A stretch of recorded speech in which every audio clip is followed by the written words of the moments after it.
Worthy is the Lamb. You are holy, holy. Are you Lord God Almighty? Worthy is the Lamb. Worthy is the Lamb. You are holy.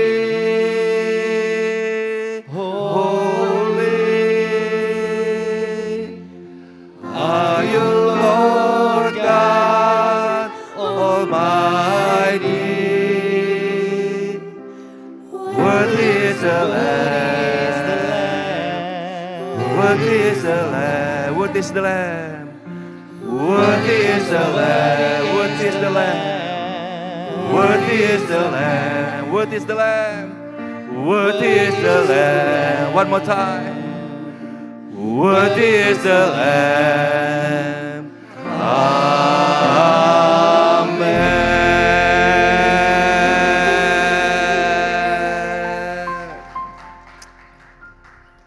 Engkau gembala kami yang baik, Tuhan. Gembala yang baik memberikan nyawanya untuk domba-dombanya. Dan itu yang kau lakukan untuk kami, Tuhan. Engkau bukan saja memberikan nyawamu, Tuhan. Tapi engkau memberikannya dengan cara disalib, di kayu salib. Engkau menjadi kutuk. Supaya kami yang tadinya terkutuk boleh memperoleh kehidupan yang kekal. Terima kasih Tuhan. Bahkan Engkau turun ke dalam kerajaan maut. Tapi pada hari yang ketiga Engkau bangkit dari antara orang mati. Engkau mematahkan semua kuasa-kuasa maut. Kuasa kematian yang kekal. Engkau nullified. Engkau batalkan semua kematian yang kekal. Sehingga mereka yang mati dan bangkit bersama dengan Kristus memperoleh kehidupan yang kekal itu Tuhan. Terima kasih Bapa yang baik. You are holy. You are holy. You are holy God. Terima kasih. Kami semua gak ada yang layak Tuhan di depan Engkau. None of us Lord God is worthy in front of you Lord God. Tapi kami bersyukur kasih karunia-Mu Tuhan. Melayakkan kami Tuhan. Membenarkan kami Tuhan. Terima kasih Bapa. Terima kasih. Pagi hari ini kami mau dengar firman Tuhan lagi. Kami berdoa Engkau berbicara Bapak. Ini firman-Mu bukan firman manusia. Apalagi hamba, siapa hamba ini Tuhan? Siapa hamba ini Tuhan? Engkau pungut aku dari sampah Tuhan. Engkau bersihkan, Engkau tahirkan dengan darah-Mu. Kalau Tuhan mau pakai hamba pada hari ini, biar semuanya untuk kemuliaan nama-Mu Tuhan. Berbicaralah Bapa. Seperti Yesaya mengatakan, biar capit-Mu menyentuh bibirku dan memampukan aku untuk berbicara untuk firman-Mu. Di dalam nama Yesus, kami berdoa dan kita semua yang siap menerima berkat Tuhan, sama-sama katakan, amin, amin. Silakan duduk Bapak Ibu sekalian. Oh, our God is good, amin. Oh Tuhan, terima kasih Bapak yang baik. Thank you Jesus, terima kasih Bapak yang baik. Enggak terasa kita sudah masuk bulan 8 ini kata tanya tadi ya. Bulan 8 udah 2/3 daripada tahun kita sudah lewati. Tinggal 4 bulan lagi dan kita akan masuk dalam bulan Desember lagi akhir tahun. Bapak Ibu sekalian, bulan baru, tema baru. Kalau minggu yang lalu kita ditutup dengan satu firman Tuhan yang luar biasa dari Meda tentang kedewasaan rohani. Sekarang kita harus menyambungnya lagi Bapak Ibu sekalian. Supaya konsisten. Apa tema yang bulan lalu kita lanjutkan. Sebagai orang-orang yang dewasa rohani, kita harus bisa mendengar suara Tuhan. Amin. Sebagai orang-orang yang sudah diselamatkan, sebagai orang-orang yang sudah menikmati kasih karunia Tuhan, kebaikan Tuhan, kita harus sanggup mendengar suara Tuhan Bapa kita. Amin. Bapak, Ibu sekalian, saudara-saudara, tahun-tahun sekarang ini dunia ini dipenuhi dengan informasi-informasi. Banyak sekali informasi-informasi. Banyak yang baik, banyak yang tidak baik. Informasi yang ada di dunia ini begitu banyak. Bising banget Bapak Ibu sekalian, bising banget. Semuanya sepertinya kedengarannya baik. Tapi yang satu yang baik, suara Tuhan. Namanya suara kebenaran. Semuanya looks nice, semuanya looks good.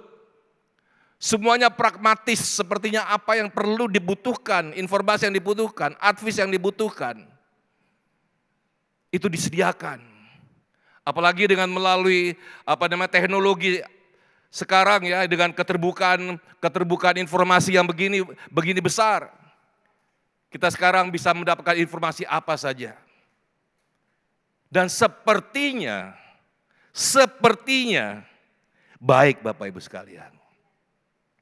Tapi baik belum tentu benar. Amin Bapak Ibu sekalian.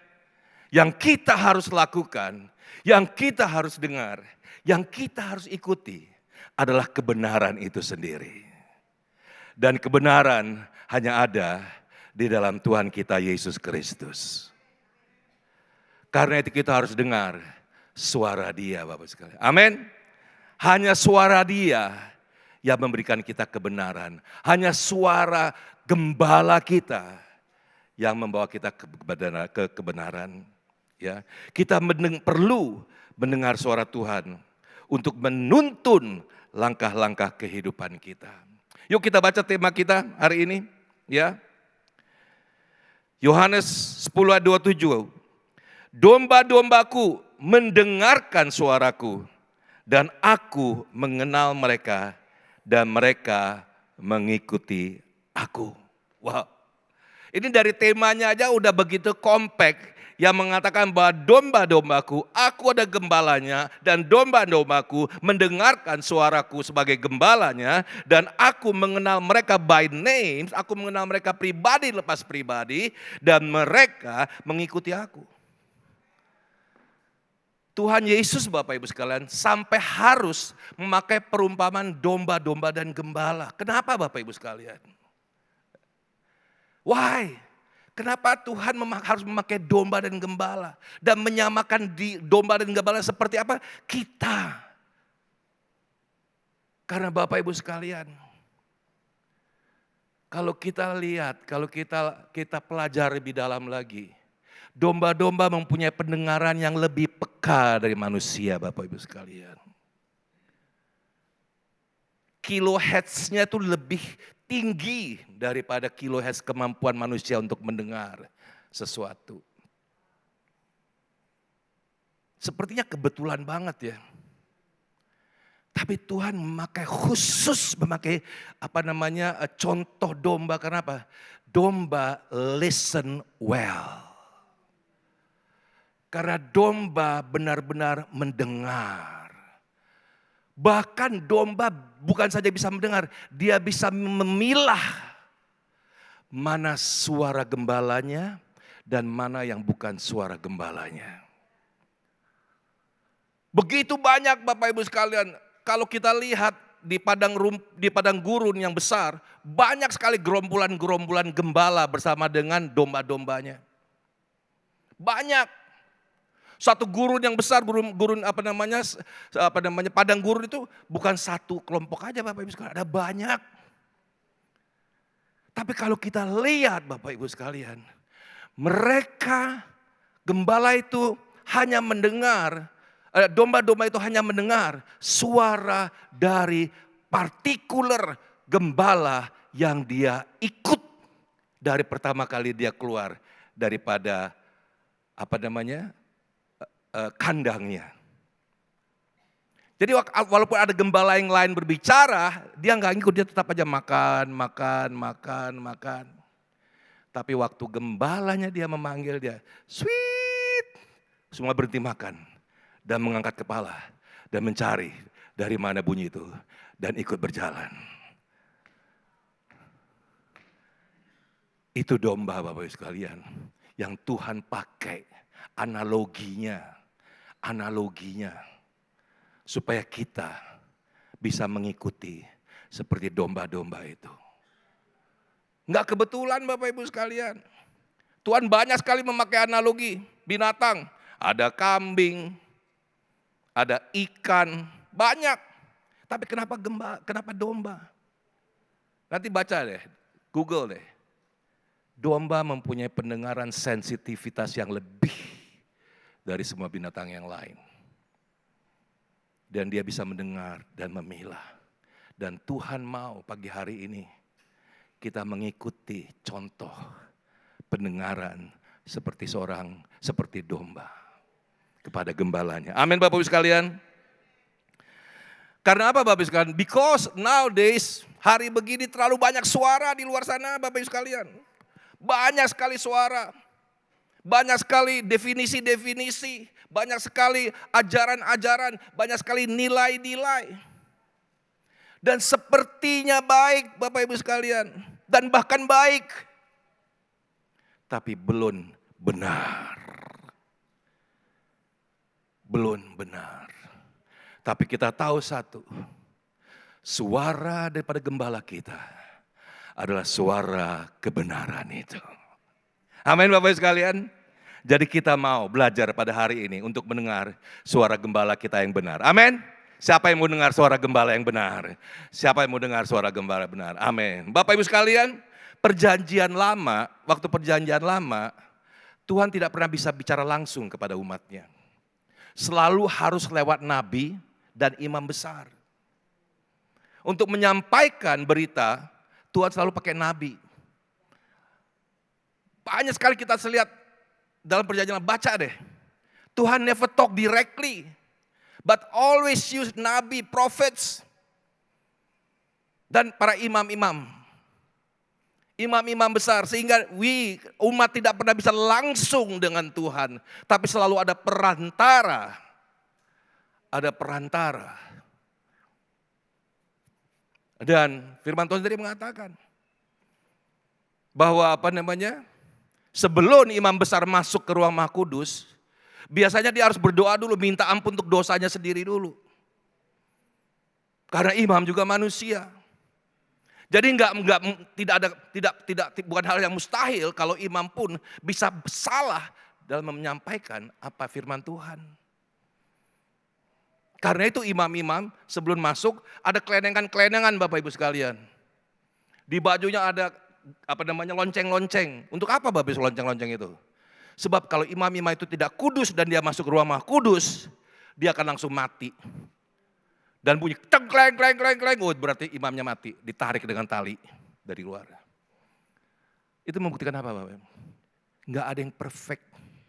Mau imam, mau nabi, enggak ada yang perfect. Karena itu Bapak Ibu sekalian 2000 tahun yang lalu, ada imam besar agung yang datang ke dalam dunia. Amin. Namanya siapa? Yesus. Dia imam besar agung. Dan waktu dia menyerahkan dirinya disalib, apa yang terjadi Bapak Ibu sekalian? Tirai di bait Allah itu robek, bret. Sehingga apa Bapak Ibu sekalian? Manusia bisa berkomunikasi langsung dengan Allah Bapanya di sorga. Amin Bapak Ibu sekalian. Seperti sekarang ini, kalau kita ada masalah, nggak usah cari Pak Daswar, nggak usah cari Pak Nino atau Pak Ray atau Pak Jo, nggak usah. You can, Bapak Ibu bisa langsung datang, panggil nama Bapak, tolong aku ini sakit Tuhan, tolong berikan kesembuhan ilahi. Dan firman Tuhan katakan apa? Bilur-bilurnya sudah memberikan kesembuhan. Itu loh Bapak sekalian. Jadi kematian Yesus di kayu salib bukan saja untuk menebus dosa kita, tapi memberikan kesembuhan untuk semua penyakit kita. Karena itu firman Tuhan mengatakan, pujilah Tuhan hai jiwaku, pujilah namanya yang kudus hai segenap batinku, pujilah Tuhan hai jiwaku dan janganlah lupakan segala kebaikannya. Mazmur 103. Dia yang mengampuni segala kesalahanmu, yang menyembuhkan segala penyakitmu. Jadi pengorbanan Tuhan Yesus di kayu salib bukan saja untuk menebus dosa kita saja, tapi memberikan kesembuhan kepada sakit penyakit kita. Amin Bapak Ibu sekalian. So, kematian Yesus membuat kita punya akses langsung. Kematian Yesus di kayu salib merobek tabir bait suci yang memisahkan ruang Maha Kudus dan umat manusia. Sehingga apa? Membuka kembali relationship atau hubungan langsung antara Allah dan umatnya. Mulai terjadi satu hubungan. Amin Bapak Ibu sekalian. Yuk kita baca firman Tuhannya dulu saja. Ya, kita baca dari firman Tuhannya dari Yohanes 10. Dari Yohanes 10 ayat 1 sampai dengan 11. Ya.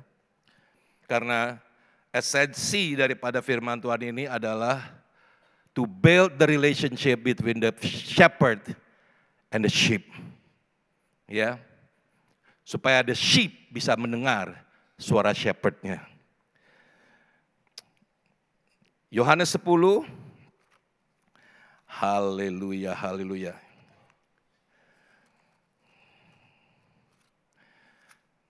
Thank you Jesus. Yohanes 10 ayat 1 sampai dengan 11. Aku berkata kepadamu, kalau di Alkitab ini enak karena kita tahu kapan Yesus berkata-kata ya, karena ada tulisan merahnya. Aku berkata kepadamu, sesungguhnya siapa yang masuk ke dalam kandang domba dengan tidak melalui pintu, tapi dengan memanjat tembok, ia adalah seorang pencuri dan seorang perampok. Tetapi siapa yang masuk melalui pintu, ia adalah gembala domba. Untuk dia, penjaga membuka pintu dan domba-domba mendengar suaranya dan ia memanggil domba-dombanya masing-masing menurut namanya dan menuntunnya keluar.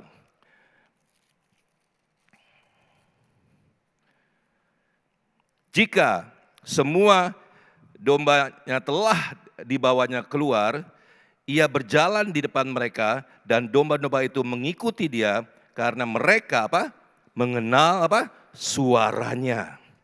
Tetapi seorang asing pasti tidak mereka ikuti, malah mereka lari daripadanya. Karena suara orang-orang itu tidak mereka kenal, seperti tadi yang saya sampaikan. Itulah yang dikatakan Yesus dalam perumpamaan kepada mereka. Tapi mereka tidak mengerti apa maksudnya ia berkata demikian kepada mereka. Karena mereka bingung. Kita kan manusia, kok disamain nama domba sih? Ya. Maka kata Yesus sekali lagi, aku berkata kepadamu, sesungguhnya akulah pintu ke domba-domba itu. Semua orang yang datang sebelum aku adalah pencuri dan perampok, dan domba-domba itu tidak mendengarkan mereka. Akulah pintu, barang siapa masuk melalui aku, ia akan selamat dan ia akan masuk dan keluar dan menemukan padang rumput. Pencuri datang hanya untuk mencuri, membunuh dan membinasakan. Tapi aku datang supaya kamu mempunyai hidup dan mempunyai dalam segala kelimpahan. Akulah domba yang baik, akulah gembala yang baik.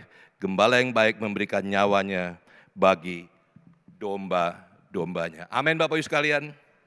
Jadi di sini yang ingin saya sampaikan adalah ada dua pilihan.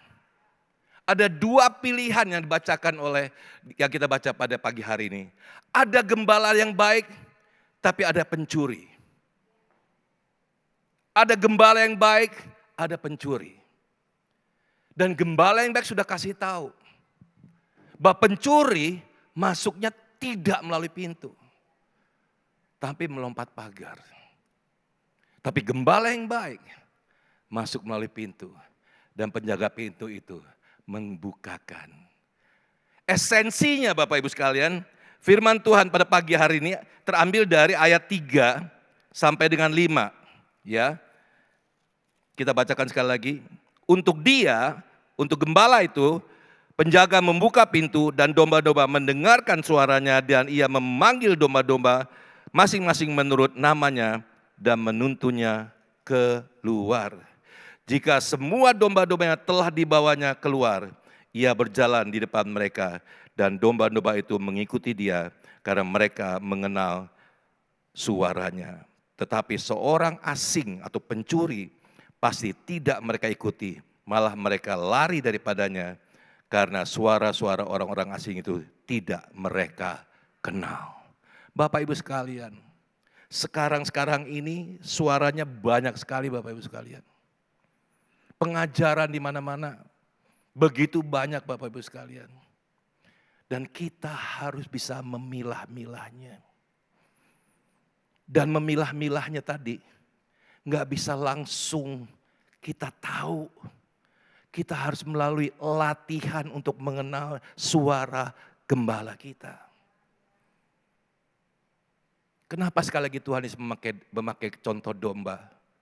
Karena domba bisa memilah suara mana suara gembalanya, mana bukan suara gembalanya. Mana suara pencurinya. Dan ini membutuhkan suatu hubungan yang dalam, yang bisa mengenal. Sekarang Bapak Ibu sekalian contoh nih ya, contoh. Kalau misalnya saja. Ibu Meda, Ibu Magda, sama Ibu Friska ditutup sama selimut. Tiga-tiganya ditutup sama selimut. Ya. Terus Pak Daswar suruh pilih mana istrinya. Ya, tutup sama selimut, terus Pak Daswar suruh memilih mana istrinya. Kemudian coba Ibu Meda ngomong, halo. Ibu Friska ngomong, halo. Ibu Magda ngomong, halo. Terus Pak Daswar langsung tahu, oh ini Ibu Friska istri saya, kira-kira gitu gak? Ya enggak? Pasti tahu Bapak Ibu sekalian, berpuluh tahun hidup bersama, udah punya anak 2, gede-gede. Masa sampai udah berpuluh tahun enggak tahu mana istrinya dan mana istri orang, kecuali bohong. Belakang enggak tahu. Mau milih yang lain. Begitu juga dengan domba Bapak Ibu sekalian. Domba tahu mana suara bapaknya, mana suara gembala dan mana suara bukan gembala Bapak Ibu sekalian. It's very obvious. Sangat jelas Bapak Ibu sekalian. Tetapi untuk Pak Daswar bisa mengenal suara Ibu Magda, harus ada apa? Mengenal. Harus ada namanya relationship. Harus adanya hubungan. Harus adanya namanya apa? Bersama-sama berinteraksi satu sama lain sehingga boro-boro nggak usah ngomong, Pak Daswar dari jauh udah bisa keciuman. Oh bini gue yang itu tuh ketahuan. Dari baunya aja Pak Daswar bisa tahu istrinya yang mana. Iya Pak Daswar ya, tahu. Itu karena beliau dia takut. Mana mungkin orang belum ngomong bisa tahu. Tapi emang betul bro. Gue juga tahu bini gue yang mana. Takut. Takut itu biblical loh. Ya Pak Jo ya. Pak Jo tahu. We have to be number 1 afraid to God, secondly afraid to wife. Amin. Karena itu membawa damai sejahtera Bapak Ibu sekalian. Kalau nggak takut sama istri, nggak bawa damai sejahtera Bapak Ibu sekalian. Haleluya, amin. Yuk kembali lagi. So relationship yang paling perlu untuk bisa mengenal. Karena itu Tuhan Yesus mati untuk merobek tirai so that we can have relationship with God. Itu yang paling utama. Relationship dengan Tuhan, kematian Yesus di kayu salib merobek tabir suci yang memisahkan ruang maha suci dan umat manusia sehingga apa? Membuka kembali relationship atau hubungan langsung antara Allah dan umatnya. Next Jo. Tapi nggak berhenti sampai di situ saja. Relationship atau hubungan hanya bisa terjadi apabila ada apa?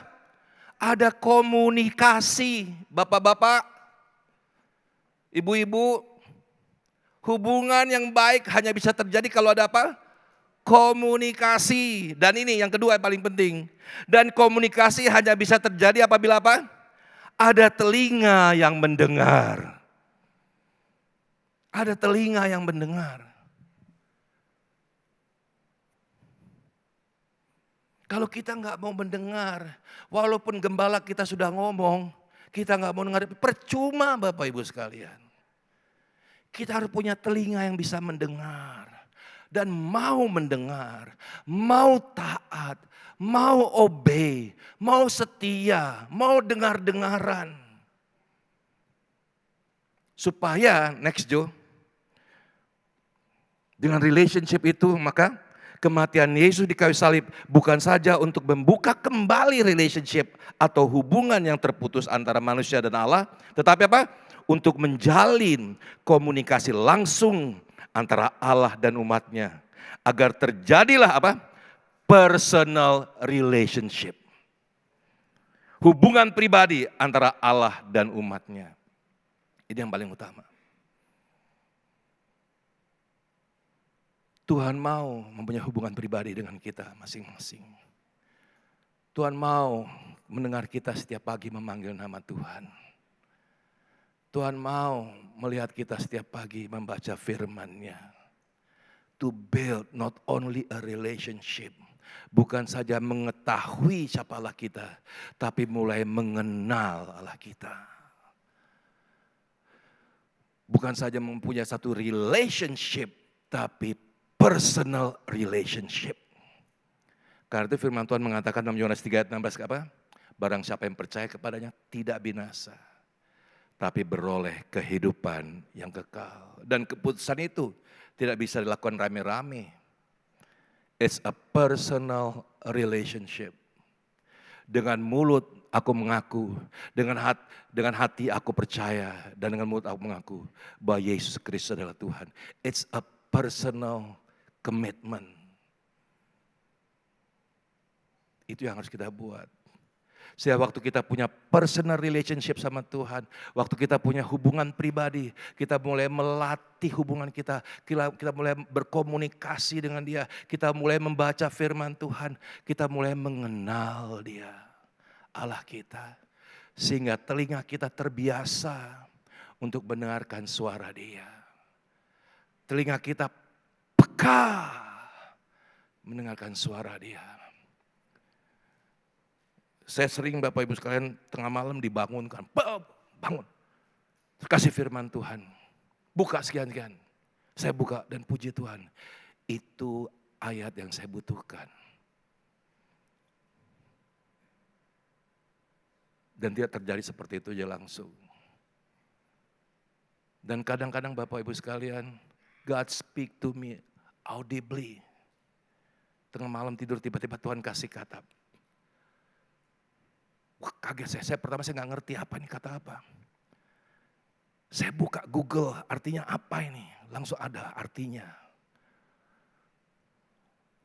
Dan itu betul Tuhan mau mengkoreksi kehidupan saya. Tuhan mau itu dipesankan kepada jemaat di gereja. Kita banyak mendengar kesaksian, khususnya untuk saudara-saudara kita yang belum mengenal Tuhan. Tapi mereka rindu untuk mengenal kebenaran itu. Dan sewaktu mereka berdoa, Tuhan menampakkan dirinya. Dan mereka mengalami perjumpaan. Dan mereka diselamatkan. Saulus mengalami perjumpaan dengan Tuhan. Dan mendengar audibly suara Tuhan. Mengapa engkau menyiksa aku, Saulus? Bapak Ibu sekalian, kualitas hubungan kita akan membawa kita kepada hubungan yang makin tinggi, makin tinggi, makin tinggi, makin tinggi lagi. Karena itu yang namanya kedewasaan rohani tadi. Waktu kita sudah semakin dewasa, kita akan semakin peka kepada suara Tuhan. Nah ini, ultimate-nya ini Bapak Ibu sekalian. Next Jo. Personal relationship atau hubungan pribadi dengan Allah. Apabila diikuti dengan kerendahan hati dan ketaatan dan kesetiaan untuk melakukan firman Allah. Akan meningkatkan menjadi apa? Reward relationship. Atau hubungan yang menghasilkan mahkota kehidupan. Amin Bapak sekalian. Ini sebetulnya salah satu target kita. untuk mempunyai mahkota kehidupan. Kualitas bukan hubungan yang biasa-biasa aja, tapi mulai meningkat lagi. Dan Tuhan mau sampai kita masuk dalam apa yang namanya reward relationship. Ayat firman Tuhannya di mana Pak Nino? Yuk kita lihat Yakobus 1 ayat 12. Yakobus 1 ayat 12. Berbahagialah orang yang bertahan dalam pencobaan, sebab apabila sudah tahan uji, ia akan menerima mahkota kehidupan yang dijanjikan Allah kepada barang siapa yang mengasihi Dia. Wow, ini kualitas hubungan yang Tuhan mau antara gembala dan domba-dombanya, antara kita dan Dia. Karena itu Tuhan selalu mengatakan, hubungan istri dan suami itu seperti antara Allah dan jemaat. Antara Allah dan jemaat. Very close, hubungannya begitu dekat Bapak Ibu sekalian. Waktu kita memanggil gembala kita seperti istri memanggil suaminya. Atau suami memanggil istrinya. Begitu dekat, enggak ada lagi memisahkan mereka. Itu hubungan yang harus kita miliki bersama dengan Allah kita. Itu hubungan yang harus kita, kualitas hubungan yang harus kita punya dengan Allah kita. Seperti suami istri, demikian kita berhubungan dengan Bapa kita di sorga. Dengan gembala kita yang agung, harus begitu dekat. We know siapa kita dan siapa Allah kita. Identitas kita siapa. Bahwa kita adalah anak Allah dan Dia adalah Allah yang menciptakan langit dan bumi. Dia Allah yang bertahta di sorga. Dia Allah satu-satunya yang punya mata yang bisa melihat, mempunyai telinga bisa mendengar, mempunyai mulut yang bisa berbicara, mempunyai hati yang bisa berempati. Allah-Allah lain adalah Allah-Allah dengan A kecil, L kecil, L kecil, A kecil, H kecil. Allah punya mata tapi tidak dapat melihat. Allah punya telinga tapi tidak bisa mendengar. Allah bisa punya mulut tapi tidak bisa berbicara. Allah punya hati yang tidak bisa berempati. Tapi our God is a living God. Amin Bapak sekalian. Itu Allah kita Bapak sekalian. Itu loh gembala kita. Itu yang suaranya kita harus dengar. Itu yang suaranya harus kita dengar. Supaya apa? Kita masuk di dalam hubungan yang dikatakan hubungan dengan mahkota kehidupan. Wow. What next? What next? Bapak Ibu sekalian, setelah kita mendapatkan mahkota kehidupan ini gimana? Baru Tuhan katakan kembali lagi kepada Yohanes tadi. Apabila kita menjadi domba-domba yang taat, yang setia, yang obey, yang dengar-dengaran, maka Yohanes 10 ayat 10 akan terjadi. Pencuri datang untuk mencuri, membunuh dan membinasakan. Tetapi aku datang untuk berikan kamu apa? Hidup. Dan hidup apa? Hidup di dalam segala kelimpahan. Coba Jo, Yohanes 10 ayat 10. Yohanes 10 ayat 10. Ya, pencuri datang hanya untuk mencuri dan membunuh dan membinasakan. Tapi aku datang supaya mereka mempunyai hidup dan mempunyai dalam segala kelimpahan. Nah ini sekarang menjadi kontroversial, ini selalu segala kelimpahan. Apa nih segala kelimpahan? Kontroversi banget Bapak Ibu sekalian. Oh gue jadi kaya, oh gue materi, oh gue jadi hebat, gue naik pangkat. Bapak Ibu sekalian, gembala yang baik akan memberikan kita hidup dan punya dalam segala kelimpahan. Itu artinya apa Bapak Ibu sekalian? Hidup dalam segala kelimpahan artinya apa? Artinya kita akan hidup sesuai dengan hubungan gembala dan dombanya. Seperti apa yang tertulis di dalam Mazmur 23. Kita tidak akan pernah kekurangan. Dia akan membawa kita kepada yang berumput hijau. Dia akan membimbing kita ke air tenang. Ia akan menyegarkan jiwa kita. Sekalipun aku berjalan dalam lembah kekelaman, aku tidak takut bahaya. Sebab Tuhan besertaku. Gadamu dan tongkatmu itulah yang menghibur aku. Tuhan mengidangkan makanan apa? Di hadapan lawanku. Tuhan mengurapi kepalaku dan minyak. Pialaku penuh berlimpah. Kebajikan dan kemurahan belaka, itulah yang mengikuti aku sepanjang umur hidupku. Aku akan tinggal dalam rumah Tuhan sepanjang masa. Amin Bapak sekalian. Kalau kita tahu siapa gembala kita dan kita tahu identitas kita sebagai domba, kita tidak akan pernah takut hidup dalam dunia ini. Mau masa paceklik, mau masa sulit, kita tahu Tuhan katakan, kamu tidak akan pernah kekurangan. Amin Bapak sekalian. Sebab firman Tuhan sendiri mengatakan demikian. Tuhan adalah gembalaku, takkan kekurangan aku. Kami kemarin ke Bali dan kami nginap di satu villa. Villanya bagus, tapi di ujung jalan gitu. Nah, anak-anak main kan berenang, dasar anak-anak ini nggak pernah bisa diem. Cucu, bukan anak-anak udah gede banget. Anak-anak punya anak. Dorong batu, ada batunya jatuh, pecah itunya apa namanya, keramiknya pecah.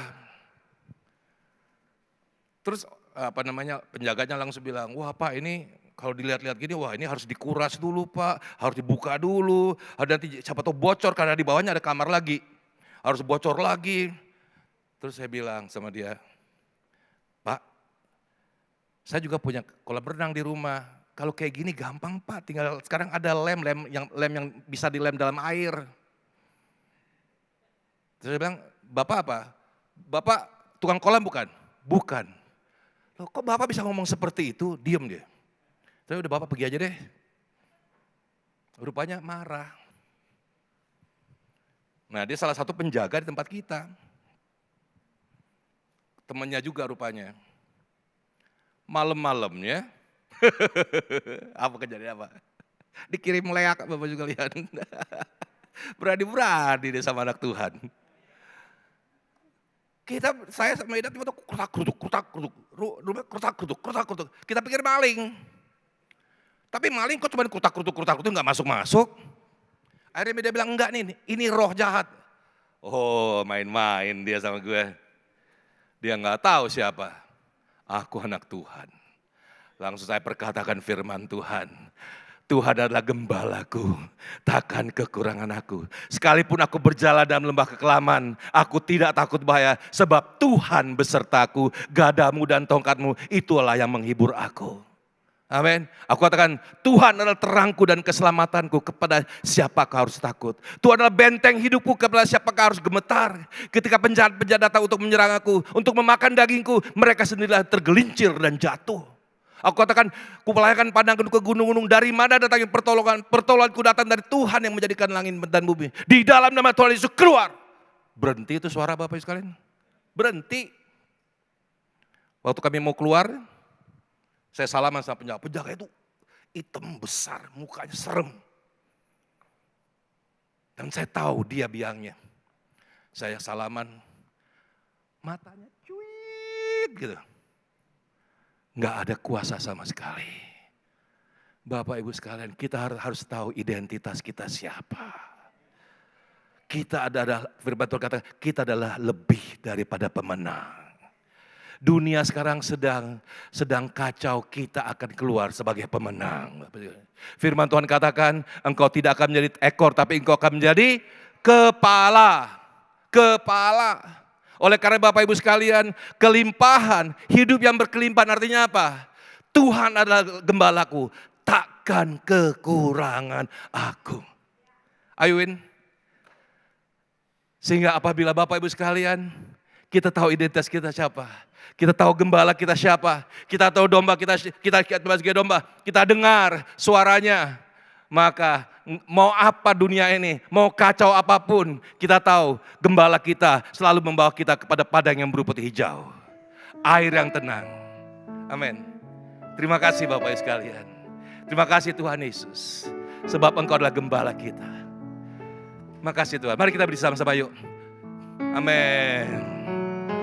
Tuhan adalah gembalaku, takkan kekurangan aku. Amin. Dia membaringkan aku di padang yang berumput hijau.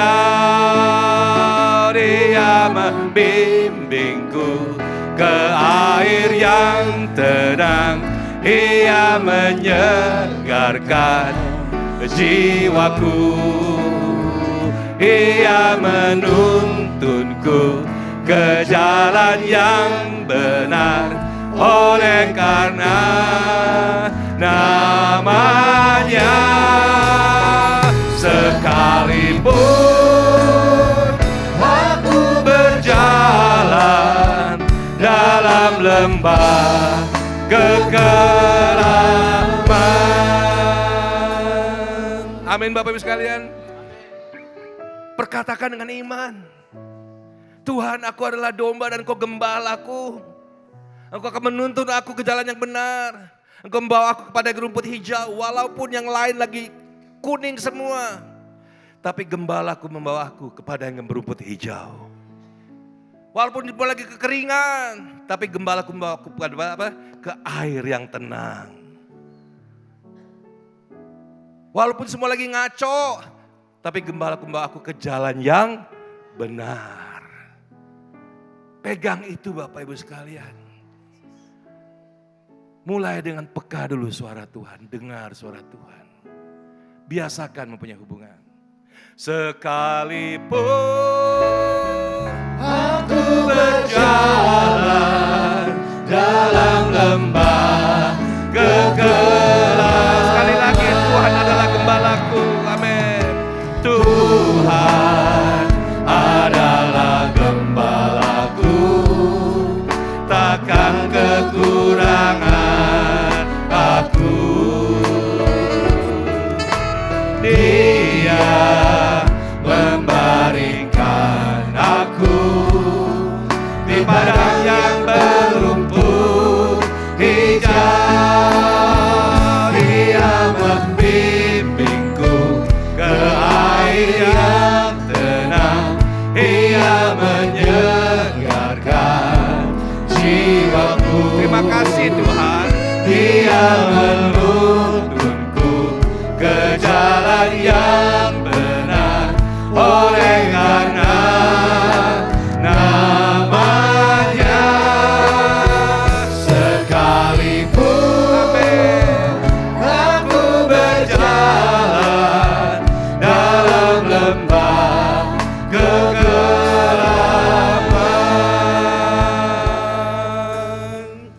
dan aku, amin, akan diam. Terima kasih Tuhan. Rumah Tuhan sepanjang masa. Amin. Maka kata Yesus kepada mereka, aku berkata kepadamu, sesungguhnya jikalau kamu tidak makan daging anak manusia dan minum darahnya, kamu tidak mempunyai hidup di dalam dirimu. Barang siapa makan dagingku dan minum darahku, ia mempunyai hidup yang kekal, dan aku akan membangkitkan dia pada akhir zaman. Sebab dagingku adalah benar-benar makanan, dan darahku adalah benar-benar minuman. Barang siapa makan dagingku dan minum darahku, ia tinggal di dalam aku, dan aku di dalam dia. Sama seperti Bapa yang hidup mengutus aku, dan aku hidup oleh Bapa, demikian juga barang siapa yang memakan aku, akan hidup oleh aku. Inilah roti yang telah turun dari sorga, bukan roti seperti yang dimakan nenek moyangmu, dan mereka telah mati. Barang siapa makan roti ini, ia akan hidup selama-lamanya. Terima kasih Tuhan Yesus, kami siap Tuhan menerima tubuh dan darah Yesus dalam perjamuan kudus ini. Kami mau menerima tubuh dan darah Yesus yang sempurna itu Tuhan. Yang tidak ada kesakitan, yang tidak ada celah, yang tidak ada kekurangannya. Dipersatukan dengan tubuh kami yang penuh dengan kekurangan, dengan kecelaan, dengan sakit penyakit, dengan kekurangan. Dan kami bersyukur tubuh lemah kami disempurnakan dengan tubuh dan darah Yesus. Terima kasih Bapa, terima kasih. Kami siap menerima perjamuan kudus ini. Di dalam nama Bapa, Putra dan Roh Kudus, di dalam nama Tuhan Yesus Kristus. Amin. Mari Bapak sekalian, kita ambil roti. Silakan. Yang belum ada, semua udah ada? Ada yang belum dapat?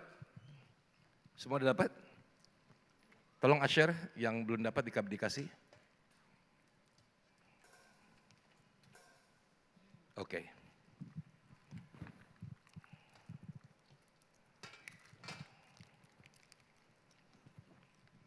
Mari Bapak sekalian kita angkat roti di tangan kanan kita. Mari sama-sama kita katakan, dengan iman saya katakan, dan dengan iman saya terima, roti di tangan kanan saya sebagai tubuh Yesus Kristus. Mari kita makannya dalam nama Yesus. Terima kasih Tuhan.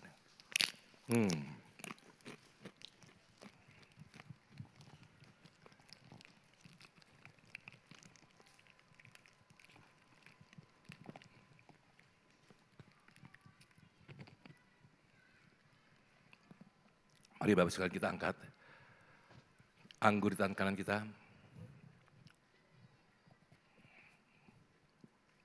Mari sama-sama kita katakan, dengan iman saya katakan, dan dengan iman saya terima, anggur di tangan kanan saya sebagai darah Yesus Kristus. Mari kita minumnya dalam nama Yesus. Oh, thank you. Terima kasih Bapak yang baik untuk tubuh dan darah Yesus yang sudah menjadi satu dengan tubuh dan darah kami. Kami percaya Tuhan Yesus, kami yang lemah dikuatkan, kami yang sakit disembuhkan, kami yang miskin diperkaya dalam pengenalan akan kasih karunia dan Yesus Kristus Tuhan. Kami percaya Tuhan Yesus, tubuh dan darah Yesus memampukan kami yang tidak mampu, yang tidak kuat dikuatkan dalam nama Yesus Tuhan. Dan yang buta dicelikan dalam nama Yesus. Kami yang tidak mengerti akan firman, mulai mengerti akan firman. Terima kasih Bapa. Engkau percaya tubuh dan darah Yesus mencelikan kuping kami, supaya kami peka mendengar suara gembala kami Tuhan. Terima kasih Tuhan. Aku percaya Tuhan, firman Tuhan sudah diberitakan, dan kami sudah menerima perjamuan kudus ini. Kami pulang dari tempat ini menjadi orang-orang yang diperbaharui, menjadi orang-orang yang dikuatkan, yang disegarkan, kembali di-charge iman kami. Dan kami percaya kami keluar tempat ini sebagai pemenang. Terima kasih Bapak yang baik, terima kasih. Kami siap pulang dari tempat ini, kami mau menerima berkat Tuhan. Mari Bapak sekalian kita angkat tangan dan terimalah berkat Tuhan. Aku berdoa biarlah kepandaian, kecerdasan, hikmat dan pengetahuan dari surga turun kepada kita semua pada pagi hari ini. Kasih Kristus melimpah dalam kehidupan kita. Roh takut akan Tuhan menguasai kehidupan kita. Kesetiaan, ketaatan untuk membaca, merenungkan dan melaksanakan firman Tuhan menjadi bagian kehidupan kita. Tangan Tuhan yang perkasa memegang setiap tangan kita dan menuntun kita ke jalan yang benar. Aku berdoa biarlah berkat dari Allah Bapa, Allah Anak, Allah Roh Kudus, di dalam nama Tuhan Yesus Kristus turun dan memberkati kita semua pada pagi hari ini. Demikian firman Tuhan. Tuhan memberkati engkau dan melindungi engkau. Tuhan menyinari engkau dan wajahnya dan memberi engkau kasih karunia. Tuhan menghadapkan wajahnya kepadamu dan memberi engkau damai sejahtera. Dan kita semua yang terima berkat Tuhan sama-sama katakan, amin, amin, amin, amin. Tuhan Yesus memberkati. Yuk dengar-dengaran dengan suara gembala kita. Shalom.